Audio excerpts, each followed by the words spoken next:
Sarah, Nokia somehow managed to fall 18% yesterday. Now, they did put out a profits warning, but everybody's known for a very long time that they're in trouble and that they're in the middle of what was bound to be quite a perilous change in strategy. Surely that was an overreaction. I don't think it was an overreaction. I think what that shows is that shareholders were overly optimistic before this. I mean, yes, he is...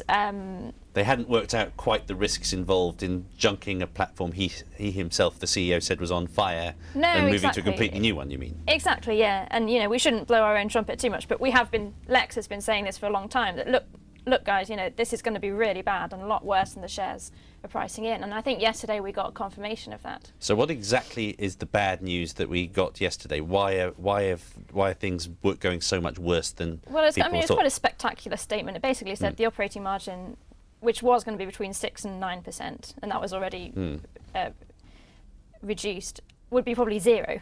Okay, right.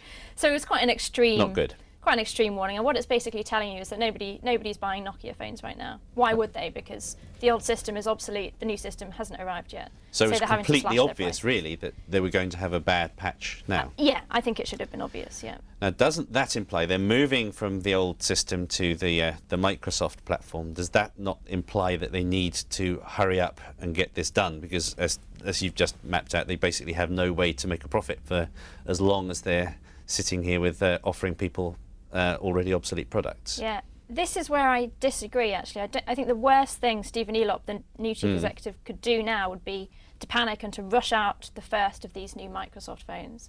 Because everybody is waiting for this moment. This is his one chance to reinvent this company. And Nokia has this very bad history of rushing out products and then they're not ready, or there are bugs, or they're just not very good. I mean, he really needs to come out with something that's fantastic and convinces consumers and investors that, hey, Nokia has a future with Microsoft. So basically this is his only chance to make a first impression with this product. If people get the impression that this is not something you'd want to be seen with in public, that's that. Exactly. I think at that point, you know, its chances of rejuvenating are pretty much gone, and it ends up a sort of very commoditized company. It's probably only worth sort of €3 a share. So this sounds extremely negative. Stephen Elop's only been in a matter of months already. Is he already in the last chance saloon, and how badly damaged is his credibility by this incident?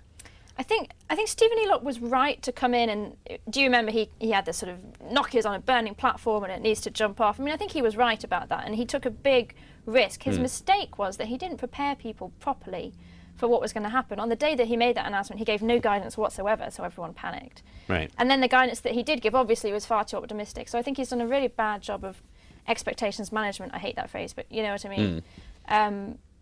But ultimately, I think the strategy, you know, he just has to plough on now. He's gone too far along.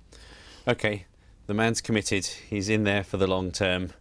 We will wait those new phones with Windows on them with very great interest.